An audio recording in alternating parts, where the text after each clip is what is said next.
حج حضرات، سب سے پہلے غنبد خضرا میں آرام فرمانے والے مصطفیٰ جان رحمت، نو بہار شفاعت، قاسم قنز نعمت، ختم درود و رسالت، جن کے بارگاہ میں حضرت جبرائیل امین یعنی فرشتوں کے سردار بھی بلا اجازت نہیں آتے ہیں، اور 70,000 فرشتے صبح حاضری دیا کرتے ہیں اور 70,000 فرشتے شام کے وقت حاضری دیا کرتے ہیں، اور بتایا جاتا ہے کہ جس فرشتے کا ایک بار نبی کی بارگاہ میں حاضری ہو گیا، قیامت تک اس فرشتہ کا بار ہی نہیں آئے گا۔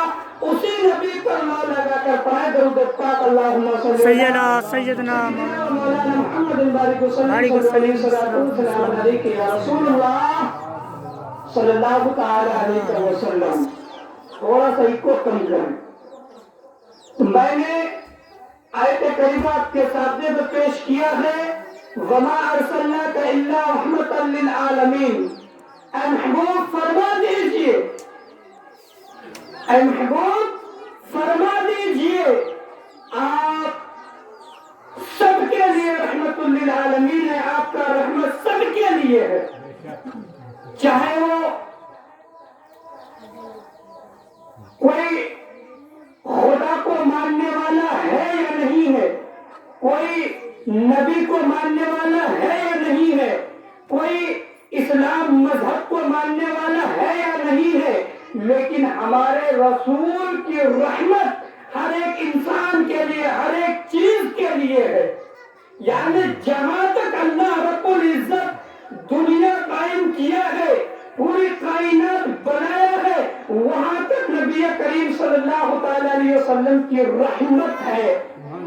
اور آپ کو بتا دو کہ نبی کریم صلی اللہ تعالی علیہ وسلم جب پیدا ہوئے تھے، پیدا ہونے سے پہلے حضرت آدم علیہ نبی کے آئے، حضرت نوح علیہ السلام آئے، حضرت عیسیٰ علیہ السلام آئے، قریب قریب 1 لاکھ یا 2 لاکھ کو انبیاء کرام تشریف لائے، رسولان نظام اس دنیا میں تشریف لائے۔ جو ہی ہمارے نبی صلی اللہ علیہ وسلم حضرت فاطمہ، جو ہی ہمارے نبی صلی اللہ علیہ وسلم حضرت آمنہ کی گود میں آتے ہیں، اس وقت سے بات آتی ہے، کبھی حضرت آدم علیہ نبی کے خواب میں آتے ہیں اور کہتے ہیں سب بچہ جنم دینے جا رہی ہے جو پوری کائنات کا مالک بنے گا۔ کبھی عیسیٰ علیہ السلام آتے ہیں، کبھی موسیٰ علیہ السلام آتے ہیں، کبھی ابراہیم علیہ السلام آتے ہیں، کبھی داؤد علیہ السلام آتے ہیں۔ ہر مہینے میں، ہر روز میں کوئی نہ کوئی نبی آتے ہیں اور بی بی آمنہ کو کہہ کے جاتے ہیں جس بچے کو آپ پیدا کرنے والے ہیں وہ کوئی معمولی بچہ نہیں ہے، بلکہ رسول کائنات اس دنیا میں آئے گا، اور رسول کائنات کو آنے کے بعد پوری دنیا میں ہلچل مچ جائے گا۔ تو بریلی کے امام اس وقت کھڑے ہو کے کہیں گے مثال تیری چہل پہل میں ہزاروں عیدیں لگی ہونا پر جہاں میں سبحان اللہ سبحان اللہ سبحان اللہ سبحان اللہ۔ بریلی کے امام نے کہیں گے اور ہمارے نبی بھی تشریف لائیں گے۔ بریلی کے امام احمد رضا خان فاضل بریلوی کا ایک کلام پہ اگر آپ دھیان دینے لگیں گے آپ کا رومتا رومتا کھڑا ہو جائے گا۔ کوئی کلام آپ کو ایسا نہیں لگے گا کہ حدیث و قرآن میں نہیں ہے، ہر ایک کلام حدیث و قرآن میں ہے۔ تو آپ کو بتا دوں کہ حضرت نوح علیہ نبی جلال کی کشتی پھنسی، آپ اپنی کشتی کو کنارے میں لے جا نہیں پا رہے تھے، لیکن اس وقت بھی محمد کا نام لیا گیا تھا۔ جب یونس علیہ السلام کو کنواں میں پھینکا گیا اس وقت بھی ہمارے نبی کا نام لیا گیا۔ ایوب علیہ السلام کی اولاد ختم کر دیے گئے، ایوب علیہ السلام کی جائیداد کو برباد کر دیا گیا، ایوب علیہ السلام خود بیمار پڑ گئے، اس وقت بھی ہمارے نبی کا نام لیا گیا۔ تو اس سے پتہ یہ چلتا ہے آدم سے لے کر آخری نبی عیسیٰ علیہ السلام تک سب کے سب ہمارے نبی کی وسیلے سے، ہمارے نبی کی مدد سے، ہمارے نبی کی رحمت سے ہر ایک چیز سے نجات پایا ہے، اور جس چیز کے لیے جس منت کے لیے ہمارے نبی کو یاد کیا ہے، ہمارے نبی ان کی مدد کیے ہیں۔ حدیث پاک کہتا ہے اول ما خلق اللہ نوری، یعنی سب سے پہلے اللہ رب العزت آدم سے پہلے، عیسیٰ سے پہلے، حضرت نوح علیہ السلام سے پہلے، جتنے بھی ماں حوا سے پہلے ہمارے نبی کے نور کو پیدا فرمایا۔ اس نبی کی ہم خوشی منا رہے ہیں، اس نبی کی جنم دن منا رہے ہیں، اس نبی کی وفات منا رہے ہیں جس نے ہمارے لیے اپنے پیٹ میں پتھر باندھ کے اسلام کو پھیلایا ہے۔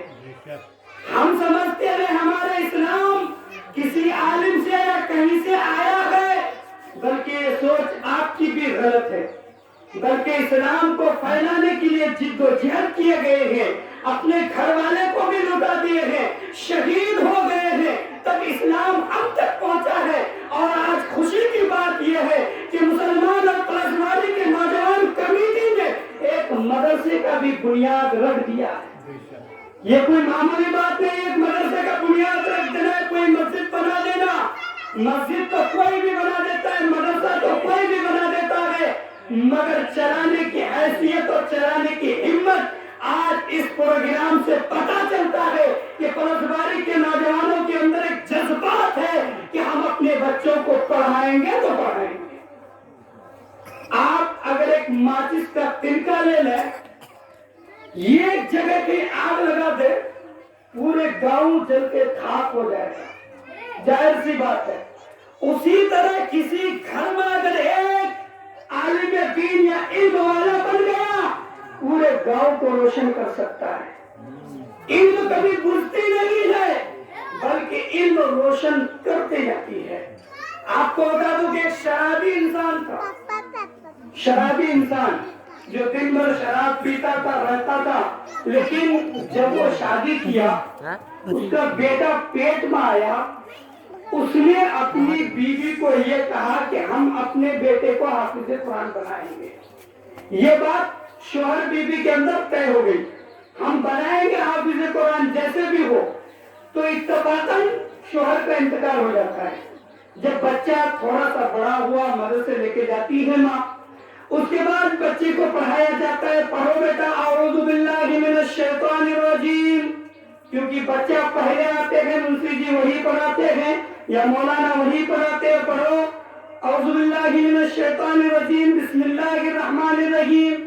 جب بچے کی زبان نہیں پلٹتی ہے، بچے کو پڑھایا جاتا ہے اعوذ باللہ من الشیطان الرجیم بسم اللہ الرحمن الرحیم، نہیں پلٹتی ہے زبان، اساتذہ کرام جو ہوتے ہیں، استاد محترم جو ہوتے ہیں، بچے کو رٹا دیتے ہیں، پڑھو بیٹا اعوذ اعوذ۔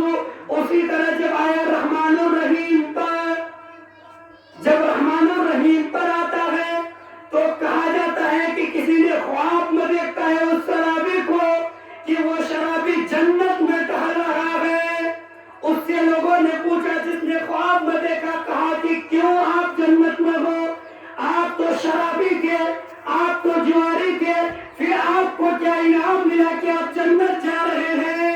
تو اس انسان نے کہا کہ میں اس لیے جنت چاہتا ہوں، میں اس لیے جنت میں گیا ہوں، گود میں پیٹ میں میرا بچہ تھا، اس بچے کو اس کے استاد نے رحمان الرحیم پڑھایا۔ ایک معمولی سی ادنا سا بچہ، ادنا سا طالب علم، جب مجھے اللہ رب العزت کو رحمان الرحیم کہا تو میں شرابی تھا، خدا نے مجھے بخش دیا اور جنت میں ڈال دیا۔ سبحان اللہ، تو سبحان خوشی اللہ۔ کی بات یہ ہے کہ پلسواری والوں نے تو مدرسہ قائم کر دیا۔ اس مدرسے میں ہم رہیں یا نہ رہیں، انسان کی زندگی کا کوئی بھروسہ نہیں ہے، لیکن جس نے بھی جس طرح سے بھی حصہ لیا ہے وہ مر جائے تو ان کی قبر تک بھی روشنی پہنچے گی انشاءاللہ۔ اور آج اگر کسی کو کہا جائے کہ مدرسے کے لیے چندہ دیں، وہ کہتا ہے نہیں دیں گے، نہیں دیں گے۔ تو اس بات کو بھی سن لیں کہ اگر آپ 1 روپیہ چندہ دیں گے، بچے اگر قیامت تک یہاں الف لفظ پڑھتا رہے گا، اس کا ثواب آپ کو ملتا رہے گا۔ ہر انسان کو یہ چیز معلوم ہے، لیکن ہم اپنے بچوں کو تعلیم کی طرف لائیں۔ حدیث پاک ہے کہ طلب العلم فریضۃ علی کل المسلمین والمسلمات، ہر مرد عورت پر علم حاصل کرنا فرض ہے۔ ہم اگر کسی کے پاس مزدوری کرتے ہیں تو اپنے بچوں کو مزدور بنانے کی طرف مت جائیں، سوچے کہ ہم اپنے بچے کو اپنے سے اچھا بنائیں۔ اگر ہمارے خیال میں، ہمارے ذہن میں یہ بات ہوگی کہ ہم اپنے بچوں کو اپنے سے اچھا بنائیں گے تو اللہ رب العزت آپ کے بھی گھر میں برکت دے گا اور اس بچے کی ذہن میں طاقت ہوگی۔ تو آپ چلیں، اسی پر اپنی گفتگو ختم کر رہا ہوں۔ آخر الدعوانا الحمدللہ رب العالمین۔ السلام علیکم۔